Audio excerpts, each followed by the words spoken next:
ओम शांति। और नए साल की गुड मॉर्निंग, डायमंड मॉर्निंग। आज से नया साल 2021 शुरू होने जा रहा है। तो नए साल की आप सबको बहुत बहुत बहुत बहुत दिल से हार्दिक शुभकामनाएं। यह नया साल 2021 आप सबके जीवन में ऐसे रंग भर दे, दुआओं के साथ। धन, संपदा, आरोग्य, सब कुछ आप सबको मिले। यह दिल से दुआएं तो है ही, और हार्दिक शुभकामनाएं, और बहुत बहुत दिल से आप सबको बधाई हो, बधाई हो, बधाई हो। जनवरी मास आज से तपस्या मास भी लग जाता है। हम सबको पता है जनवरी मास हमारे लिए बहुत ही महत्वपूर्ण मास होता है, तपस्या का मास होता है। विशेष इस मास में हम हमारे प्यारे पिताश्री ब्रह्मा बाबा को याद करते हैं। 18 जनवरी हमारे प्यारे पिता श्री ब्रह्मा बाबा का स्मृति दिन होता है। तो उससे पहले 1 तारीख से ही हम तपस्या करने की तैयारी करते हैं। उससे पहले तो कर ही रहे थे, लेकिन विशेष यह मास, तपस्या मास जो है, ये वरदानी मास होता है। और इसलिए जो हमें मधुबन से डायरेक्शन मिले हुए हैं, उस अनुसार हम सभी योग तपस्या करेंगे। तो सभी ध्यान से सुनेंगे। कम से कम 4 घंटा बैठकर हमारा योग हो, यह लक्ष्य हम सभी रखेंगे। और सारे दिन में 5 स्वरूप का जो अभ्यास है उस पर भी अटेंशन देंगे। ट्रैफिक कंट्रोल पर भी ध्यान देंगे। और मुरली तो रोज जरूर सुननी या पढ़नी है। अमृत वेला भी करना ही है। और सोने से पहले बाबा को चार्ट देना है, और उससे पहले अव्यक्त मुरली जरूर पढ़नी है। तो ये दिनचर्या हम सबको जरूर रखनी है और इसका पालन करना है। और कम से कम हम क्या करें, बोले। जरूरत हो तभी हम बोले, लेकिन ये अटेंशन भी जरूर हम रखेंगे। तो ये जनवरी मास की नए साल की शुरुआत बहुत अच्छे से होती है। तपस्या के साथ हम करते हैं। पूरे साल भर के लिए हमारे लिए जैसे कि बाप दादा शक्ति भर देते हैं। और इसीलिए सभी जरूर नए साल की शुरुआत तपस्या से करेंगे। तो पूरा ही 2021 हम सबके लिए बहुत ही लकी, वरदानी रहेगा। इन्हीं शुभ कामनाओं के साथ पुनः मैं आप सबको बहुत बहुत दिल से शुभकामनाएं देती हूँ। तपस्या की भी देती हूँ, और पूरे नए साल की 2021 की बहुत बहुत दिल से दुआएं, शुभकामनाएं और बधाई। तो आज 1 जनवरी 2021 की मुरली अर्थात ईश्वरीय महावाक्य सुनते हैं।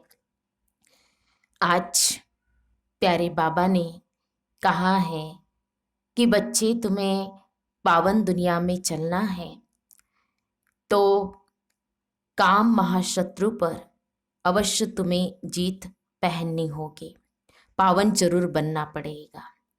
और फिर ऐसी कौन सी एक्टिविटी है जिससे जिससे हम सभी औरों को साक्षात्कार कराते हैं। तो जैसे बाबा ने कहा कि हर एक अपनी एक्टिविटी से कौन सा साक्षात्कार सबको करा सकते हैं।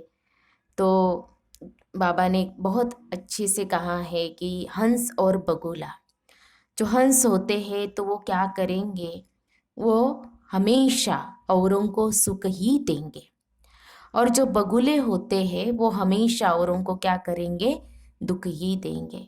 हंस क्या करेंगे, खुद भी पारस बनेंगे, औरों को भी पारस बुद्धि बनाएंगे।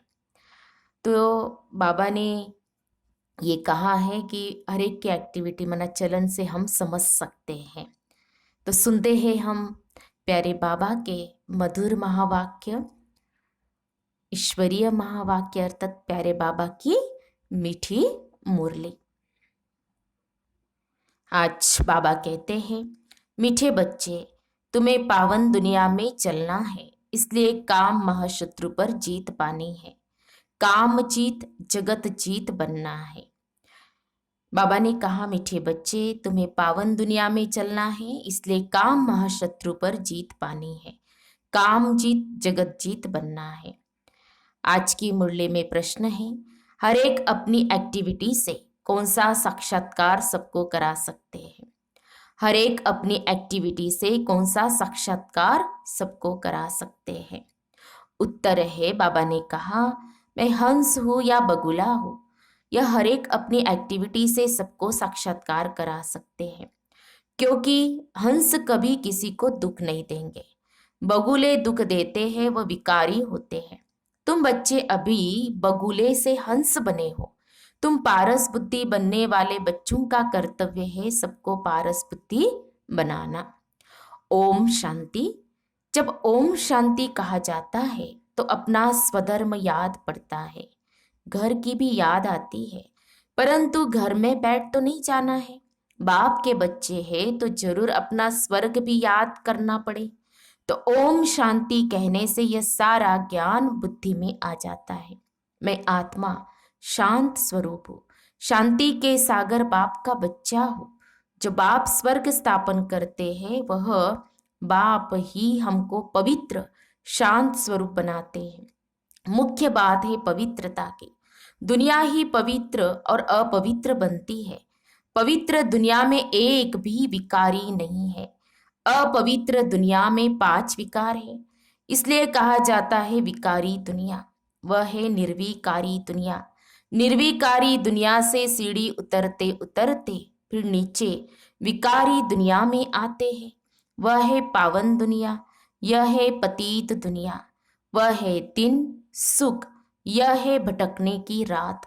यूं तो रात में कोई भटकता नहीं है, परंतु भक्ति को भटकना कहा जाता है। तुम बच्चे अब यहाँ आए हो सद्गति पाने। तुम्हारी आत्मा में सब पाप थे, 5 विकार थे। उनमें भी मुख्य है काम विकार, जिससे ही मनुष्य पाप आत्मा बनते हैं। यह तो हरेक जानते हैं, हम पति थे और पाप आत्मा भी है। एक काम विकार के कारण सब क्वालिफिकेशन बिगड़ पड़ती है। इसलिए बाप कहते काम को जीतो तो तुम जगत जीत अर्थात नए विश्व के मालिक बनेंगे। तो अंदर में इतनी खुशी रहनी चाहिए। मनुष्य पतित बनते हैं तो कुछ भी समझते नहीं। बाप समझाते कोई भी विकार नहीं होना चाहिए। मुख्य है काम विकार। इस पर कितने हंगामे होते हैं, घर घर में कितनी अशांति, हाहाकार हो जाता है। इस समय दुनिया में हाहाकार क्यों है? क्योंकि पाप आत्माएं हैं। विकारों के कारण ही असुर कहा जाता है। अभी तुम समझते हो इस समय दुनिया में कोई भी काम की चीज नहीं। भंबर को आग लगनी है, जो कुछ इन आंखों से देखा जाता है सबको आग लग जाएगी। आत्मा को तो आग लगती नहीं। आत्मा तो सदैव जैसे इंश्योर है, सदैव जीती रहती। आत्मा को कभी इंश्योर कराते हैं क्या? शरीर को इंश्योर कराया जाता है। आत्मा अविनाशी है। बच्चों को समझाया गया है यह खेल है। आत्मा तो ऊपर रहने वाली 5 तत्वों से बिल्कुल अलग है। 5 तत्वों से सारी दुनिया की सामग्री बनती है। आत्मा तो नहीं बनती है। आत्मा सदैव है ही। सिर्फ पुण्य आत्मा पाप आत्मा बनती है। आत्मा पर ही नाम पड़ता है पुण्य आत्मा पाप आत्मा। 5 विकारों से कितने गंदे बन जाते हैं। अब बाप आए हैं पापों से छुड़ाने। विकार ही सारा कैरेक्टर बिगाड़ते हैं। कैरेक्टर किसको कहा जाता है यह भी समझते नहीं। यह है ऊंचते ऊंच रूहानी गवर्नमेंट। पांडव गवर्नमेंट न कह, तुमको ईश्वरीय गवर्नमेंट कह सकते हैं। तुम समझते हो हम ईश्वरीय गवर्नमेंट है। ईश्वरीय गवर्नमेंट क्या करती है? आत्माओं को पवित्र बनाकर देवता बनाती है। नहीं तो देवता कहाँ से आए यह कोई भी नहीं जानते। है तो यह भी मनुष्य, परंतु देवता कैसे थे, किसने बनाया? देवताएं तो होते ही है स्वर्ग में, तो उन्हों को स्वर्गवासी किसने बनाया? स्वर्गवासी फिर जरूर नरकवासी बनते हैं, फिर स्वर्गवासी। यह भी तुम नहीं जानते थे तो और फिर कैसे जानेंगे? अब तुम समझते हो कि ड्रामा बना हुआ है। इतने सब एक्टर से यह सब बातें बुद्धि में होनी चाहिए। पढ़ाई तो बुद्धि में होनी चाहिए ना। और पवित्र भी जरूर बनना है। पतित बनना बहुत खराब बात है। आत्मा ही पतित बनती है। 1-2 में पतित बनते हैं। पतितों को पावन बनाना यह तुम्हारा धंधा है। पावन बनो तो पावन दुनिया में चलेंगे। यह आत्मा समझती है। आत्मा न हो तो शरीर भी ठहर न सके, रिस्पॉन्ड मिल न सके। आत्मा जानती हम असूल पावन दुनिया के रहवासी है। अभी बाप ने समझाया है तुम बिल्कुल ही बेसमझ थे, इसलिए पतित दुनिया के लायक बन पड़े हो। इसीलिए पतित दुनिया के लायक बन पड़े हो। अब जब तक पावन नहीं बनेंगे तब तक स्वर्ग के लायक नहीं बन सकेंगे। स्वर्ग की भेंट भी संगम पर की जाती है, वहां थोड़ी भेंट कर सकेंगे। इस संगम युग पर ही तुमको सारा ज्ञान मिलता है, पवित्र बनने का हथियार मिलता है। एक को ही कहा जाता है पतित पावन बाबा। हमको ऐसा पावन बनाओ। यह स्वर्ग के मालिक है ना। तुम जानते हो हम ही स्वर्ग के मालिक थे, फिर 84 जन्म लेकर पतित बने हैं।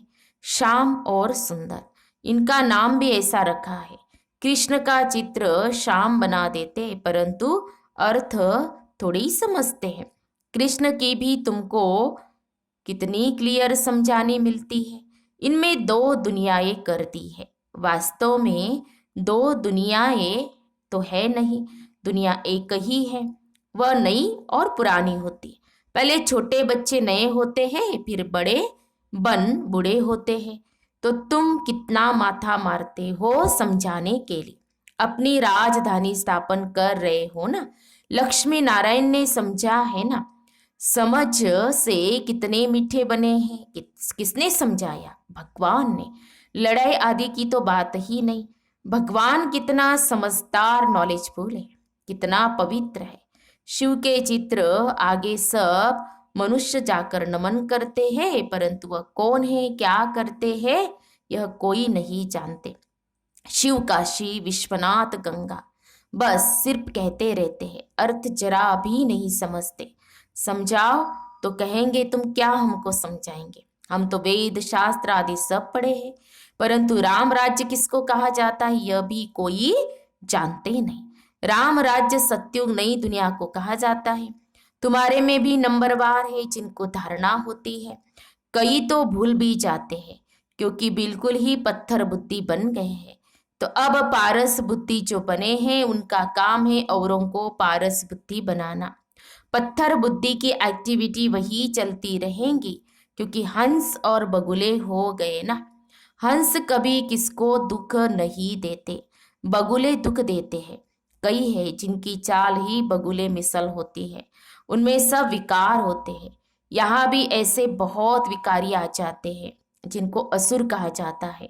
पहचान नहीं रहती, बहुत सेंटर्स पर भी विकारी आते हैं, बहाना बनाते हैं। हाँ, हम ब्राह्मण हैं, परंतु है झूठ। इनको कहा ही जाता है झूठी दुनिया। देखो बाबा ने कहा कि बहुत सेंटर्स पर भी विकारी आते, बहाना बनाते हैं हम ब्राह्मण हैं, परंतु है झूठ। इसको कहा ही जाता है झूठी दुनिया। हाँ, बहुत सारे कहते हैं ना हम ओम शांति का करते, ओम शांति का करते हैं, लेकिन कोई नियम पालन नहीं करते, कुछ नहीं करते हैं। तो बाबा कहते हैं ऐसे है, वह नई दुनिया सच्ची दुनिया है। तो बाबा को कौन से बच्चे चाहिए? सच्चे बच्चे चाहिए, झूठे नहीं चाहिए। अभी है संगम, कितना फर्क रहता है। जो झूठ बोलने वाले, झूठा काम करने वाले हैं, वह थर्ड ग्रेड बनते हैं। फर्स्ट ग्रेड, सेकंड ग्रेड तो होते हैं ना। बाप कहते पवित्रता का भी पूरा सबूत देना है। कई कहते ये दोनों इकट्ठे रहकर पवित्र रहते, यह तो इम्पॉसिबल है। तो बच्चों को समझाना चाहिए। योग बल न होने कारण इतनी सहज बात भी पूरी रीति समझा नहीं सकते हैं। उनको यह बात कोई नहीं समझाते कि यहाँ हमको भगवान पढ़ाते हैं। वह कहते हैं पवित्र बनने से तुम 21 जन्म स्वर्ग के मालिक बनेंगे। वह है पवित्र दुनिया। पवित्र दुनिया में पतित कोई हो न सके। 5 विकारी नहीं है। वह है वाइसलेस वर्ल्ड, यह है विशेष वर्ल्ड। हमको सत्युग की बादशाही मिलती है, तो हम एक जन्म के लिए क्यों नहीं पावन बनेंगे। जबरदस्त लॉटरी मिलती है हमको, तो खुशी होती है। देवी देवता पवित्र है ना, अपवित्र से पवित्र भी बाप ही बनाएंगे। तो बताना चाहिए हमको, यह टेम्पटेशन है, बाप ही ऐसा बनाते हैं। बाप बिगर तो नई दुनिया कोई बना न सके। मनुष्य से देवता बनाने भगवान ही आते हैं। हाँ, भगवान के सिवाय तो कोई बना ही नहीं सकता। जिसकी रात्रि गाई जाती है, यह भी समझाया है, ज्ञान भक्ति वैराग। ज्ञान और भक्ति आधा आधा है। भक्ति के बाद है वैराग। अब घर जाना है, यह शरीर रूपी कपड़े उतार देने हैं। इस छीची दुनिया में नहीं रहना है। 84 का चक्र अब पूरा हुआ। अब वाया शांति धाम जाना है। पहले पहले अल्फ की बात नहीं भूलनी है। यह भी बच्चे समझते हैं, यह पुरानी दुनिया खत्म होनी है। बाप नई दुनिया स्थापन करते हैं। बाप अनेक बार आए हैं स्वर्ग की स्थापना करने। नर्क का विनाश हो जाना है। नर्क कितना बड़ा है, स्वर्ग कितना छोटा है। नई दुनिया में एक ही धर्म होता है, या है अनेक धर्म। एक धर्म किसने स्थापन किया? ब्रह्मा ने तो नहीं किया। ब्रह्मा ही पति सो फिर पावन बनता है। मेरे लिए तो नहीं कहेंगे पति सो पावन। पावन है तो लक्ष्मी नारायण नाम है। ब्रह्मा का दिन, ब्रह्मा की रात, यह प्रजापिता है ना। शिव बाबा को अनादि क्रिएटर कहा जाता है। अनादि अक्षर बाप के लिए है। बाप अनादि तो आत्माएं भी अनादि है, और खेल भी अनादि है। बना बनाया ड्रामा है। स्व आत्मा को सृष्टि चक्र के आदि, मध्य, अंत, ड्यूरेशन का ज्ञान मिलता है। ये किसने दिया? बाप ने दिया। तुम 21 जन्मों के लिए धन के बन जाते हो। अभी 2021 में क्या बन जाएंगे? 21 जन्मों के लिए, जैसे बाबा 21 जन्मों का हमें वर्षा दे रहे हैं ना, तो सोचना है। तो फिर रावण के राज्य में निधन के बन जाते हो। यहाँ से ही कैरेक्टर बिगड़ते हैं, विकार है ना। बाकी 2 दुनियाएं नहीं है। मनुष्य तो फिर समझते हैं नर्क स्वर्ग सब इकट्ठे ही चलते। अभी तुम बच्चों को कितना क्लियर समझाया जाता है। अभी तुम गुप्त हो। शास्त्रों में तो क्या क्या लिख दिया है। सूत कितना मुंझा हुआ है, सिवाय बाप के कोई सुलझा न सके। उन्हें ही पुकारते हम, कोई काम के नहीं रहे। आकर पावन बनाए, हमारे कैरेक्टर सुधारो। तुम्हारे कितने कैरेक्टर सुधरते हैं। कोई कोई के तो सुधरने बदले और ही बिगड़ते हैं। चलन से भी मालूम पड़ जाता है। आज महारथी हंस कहलाते, कल बगुला बन पड़ते। तेरी नहीं लगती। माया भी गुप्त है ना। क्रोध कोई देखने में थोड़ी आता है। भो भो करते हैं तो फिर वह बाहर निकलने से दिखाई पड़ता है। अंदर ही अंदर जो करते हैं ना, सोचते रहते हैं, तो वो तो नहीं दिखाई देता। लेकिन जब मुख से निकलता है, गुस्सा करते दिखाई पड़ता है, फिर आश्चर्यवत सुनंती कथंती भागंती हो जाते हैं। कितना गिरते हैं, एकदम पत्थर बन जाते हैं। इंद्रप्रस्थ की भी बात है ना, मालूम तो पड़ ही जाता है।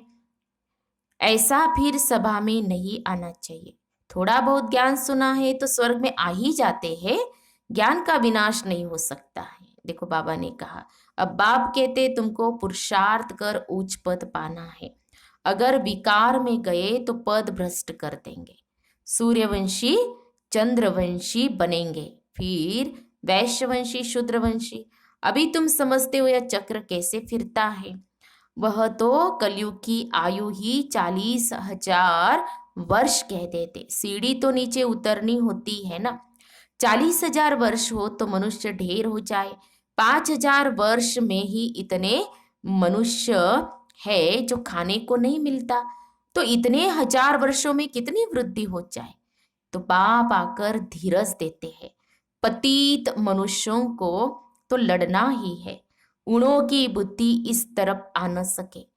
अब तुम्हारी बुद्धि देखो कितनी बदलती है, फिर भी माया धोखा जरूर देती है। इच्छा मात्रम अविद्या, कोई इच्छा की तो गया, वर्थ नॉट ए पेनी बन जाते हैं। अच्छे अच्छे महारथियों को भी माया कोई न कोई प्रकार से कभी धोखा देती रहती, फिर वह दिल पर चढ़ नहीं सकते, जैसे लौकिक माँ बाप के दिल पर नहीं चढ़ते हैं। कोई तो बच्चे ऐसे होते हैं जो बाप को भी खत्म कर देते हैं, परिवार को खत्म कर देते हैं, महान पाप आत्माएं हैं। रावण क्या कर देते, बहुत डर्टी दुनिया है, इनसे कभी दिल नहीं लगानी चाहिए। पवित्र बनने की बड़ी हिम्मत चाहिए। विश्व के बादशाही की प्राइज लेने के लिए पवित्रता मुख्य है, इसीलिए बाप को कहते हैं कि आकर पावन बनाओ। अच्छा, मीठे मीठे सिखी लदे बच्चों प्रति मात पिता बाप दादा का याद प्यार और गुड मॉर्निंग। रूहानी बाप की रूहानी बच्चों को नमस्ते। हम रूहानी बच्चों की रूहानी बाप दादा को याद प्यार और नमस्ते नमस्ते। ओम शांति ओम शांति ओम शांति। गुड मॉर्निंग बाबा, शुक्रिया बाबा, थैंक्स बाबा। नए साल की भी बाबा को सभी क्या करेंगे, बहुत बहुत मुबारक देंगे, गुड मॉर्निंग करेंगे। अच्छा, फिर धारणा के लिए मुख्य सार आज की मुरली में धारणा के लिए मुख्य सार की 2 पॉइंट है। पहली पॉइंट, माया के धोखे से बचने के लिए इच्छा मात्रम अविद्या बनना है, इस डर्टी दुनिया से दिल नहीं लगानी है। दूसरी पॉइंट, पवित्रता का पूरा पूरा सबूत देना है, सबसे ऊंचा कैरेक्टर ही पवित्रता है। अपने आप को सुधारने के लिए पवित्र जरूर बनना है। फिर आज की मुरली में प्यारे बाबा का वरदान है, नए साल का बाबा का वरदान, अपने एकाग्र स्वरूप द्वारा सूक्ष्म शक्ति की लीलाओं का अनुभव करने वाले अंतर्मुखी भव। देखो जनवरी मास पहला दिन है, तो बाबा ने हम बच्चों को बहुत सुंदर वरदान दिया है। इस वरदान के आधार से भी हम अभ्यास कर सकते हैं। अपने एकाग्र स्वरूप द्वारा सूक्ष्म शक्ति की लीलाओं का अनुभव करने वाले अंतर्मुखी भव। स्पष्टीकरण है, एकाग्रता का आधार अंतर्मुखता है। जो अंतर्मुखी है वे अंदर ही अंदर सूक्ष्म शक्ति की लीलाओं का अनुभव करते, आत्माओं का आह्वान करना, आत्माओं से रूह रिहान करना, आत्माओं के संस्कार स्वभाव को परिवर्तन करना, बाप से कनेक्शन जुड़वाना, ऐसे रूहों की दुनिया में रूहानी सेवा करने के लिए एकाग्रता की शक्ति को बढ़ाओ। इससे सर्व प्रकार के विघ्न स्वतः ही समाप्त हो जाएंगे। स्लोगन है, सर्व प्राप्तियों को स्वयं में धारण कर विश्व की स्टेज पर प्रत्यक्ष होना ही प्रत्यक्षता का आधार है। सर्व प्राप्तियों को स्वयं में धारण कर विश्व की स्टेज पर प्रत्यक्ष होना ही प्रत्यक्षता का आधार है। विशेष नोट है, यह जनवरी मास मीठे साकार बाबा की स्मृतियों का मास है। स्वयं को समर्थ बनाने के लिए विशेष अंतर्मुखी बन सूक्ष्म शक्तियों की लीलाओं का अनुभव करना है। पूरा ही मास अपनी अव्यक्त स्थिति में रहना है, मन और मुख का मौन रखना है। तो क्यों ना हम नए साल की शुरुआत बहुत अच्छे से करें, तपस्या से हम जरूर करें। अमृत वेले से ही हम सभी क्या करेंगे, स्टार्ट करेंगे। और आज की मुरली में बाबा ने हम बच्चों को बहुत सारे अभ्यास भी दिए हैं, उसको भी हम जरूर करेंगे। तो हम सब ने सुने प्यारे बाबा के मधुर महावाक्य, ईश्वरीय महावाक्य। तो आज विशेष बाबा ने जो कहा हंस और बगुला, इसमें कितना अंतर होता है, हंस क्या करता, बगुला क्या करता है। और बाबा ने जो कहा है कि बच्चे पावन दुनिया में चलना है तो हमें पावन जरूर बनना है। तो कोई भी किचड़ा हमारे अंदर न रहे, है ना।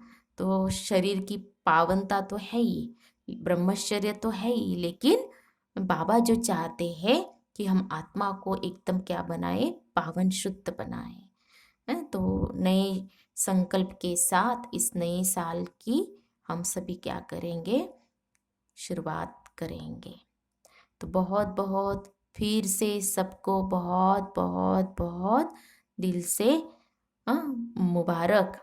बाप दादा की ओर से, मधुबन की ओर से, दादियों की ओर से, दीदियों की ओर से, सारे ब्रह्मावसों की ओर से बहुत बहुत दिल से मुबारक, बधाई।